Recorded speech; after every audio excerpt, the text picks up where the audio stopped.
everyone, today we're going to be talking about Soul Blade.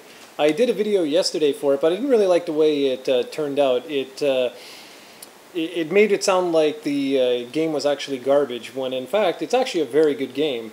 Now Soul Blade over in Japan was actually called Soul Edge, but due to a couple of trademark issues with Edge magazine here, and I believe there was also a few video games that were going to feature the title Edge, Namco decided, you know what, no, we better back off and call this Soul Blade. Soul Blade is the precursor to the Soul Calibur series. Alright, so let's jump right on into the game and take a look at what makes Soul Blade so unique. Well, the very first thing you're going to all notice is the wicked music. Just sit back and enjoy. Transcending history and the world, a tale of soul and swords, eternal. The awkward silence. Gotta love it. No, but seriously, isn't this wicked? You gotta love this. They have like hard rock music. What a way to introduce a game like this.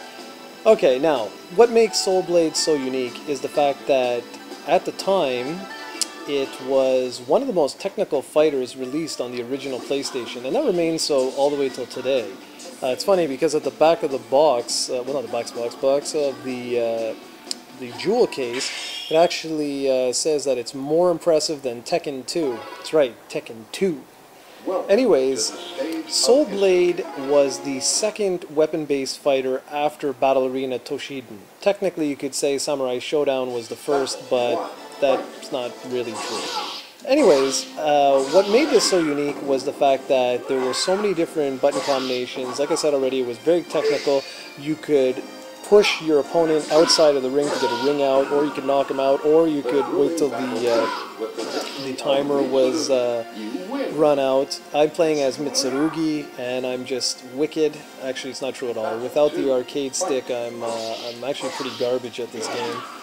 Now, I said yesterday that it wasn't that impressive and whatever. That's why I wanted to redo this whole video. Because, you know what? It was impressive. Back then, it was pretty badass. I mean, yeah, look at the backgrounds and whatever. It was very simple. It's quite rudimentary. But again, this is a technical fighter in an age where those were kind of hard to come by. I mean, you had the Tekkens, you had still 2D Street Fighters, you had Virtua Fighter, but something of this caliber just wasn't really available at the time. But it's not so much the arcade mode that made Soul Blade so unique. It's everything else that was offered in the package, which I'm going to show you right now. Let's get out of this.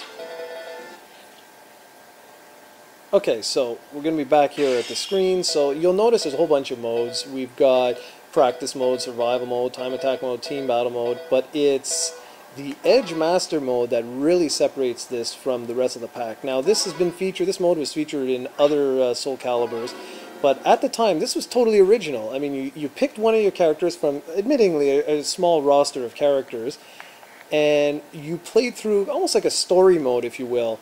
You'll see in just a sec. It's like you're playing through a book about your character, and what you would do is you'd move from one area of a world map to the next, taking on new characters, acquiring new weapons, leveling your character up. This was really fantastic stuff back in the day, and this portion of the game holds up tremendously well all the way till today.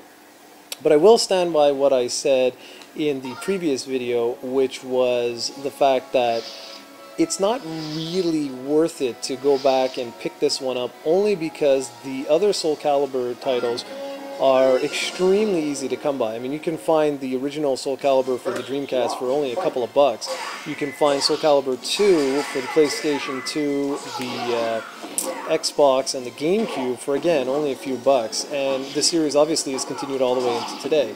But for historical purposes, this game is really unique, and it's fun to go back to every once in a while. I mean, like I say, it's not something that I recommend everybody to do, but if you enjoyed the original PlayStation, you want to see how fighters have evolved, well then pick this up by all means, and you'll really see how far we've come.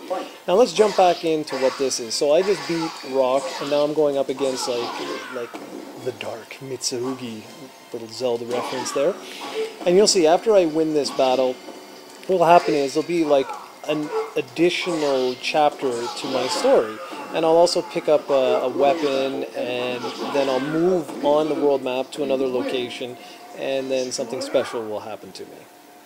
Now, Soul Blade really is the one game that Namco put out during the original PlayStation era that shocked people, because at the time Namco was really known for their Tekken series, and like I said, Battle Arena Toshiden just sort of fizzled away. I mean, believe it or not, there's actually 4 Battle Arena Toshidens, and you got to think that this game was originally released in the arcade. Well, according to the back of the box, it was released in the arcade in 1995 and then ported to the PlayStation in '96.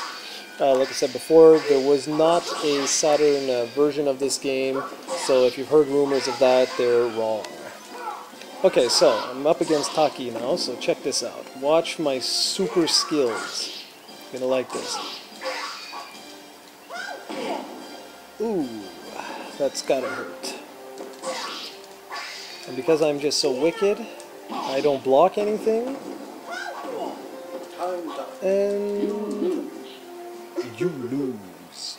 Yes, I'm just so awesome. So there's a quick look at Soul Blade. I feel this video is much more representative of how I feel about the game in a historical retrospective. So for anyone who's interested in checking out Soul Blade on the PlayStation, you can pick this up for just a few bucks on eBay, or as I said previously, you can, by all means, you can skip this one out only because the later versions, the Soul Calibur series, is actually much more refined. It's even more technical. There's a larger roster of characters, and naturally the graphics are vastly improved compared to this one. But if you're looking for a historical PlayStation 1 game that really changed the way fighters were made from that point forward, then by all means check out Soul Blade. Again, it's one of these games that gets the 2 thumbs up. It's really, really excellent fighter. That's just, I mean, it's only gotten better as the series has progressed, which is exactly what we would expect. So thank you very much for watching, and I'll be back soon.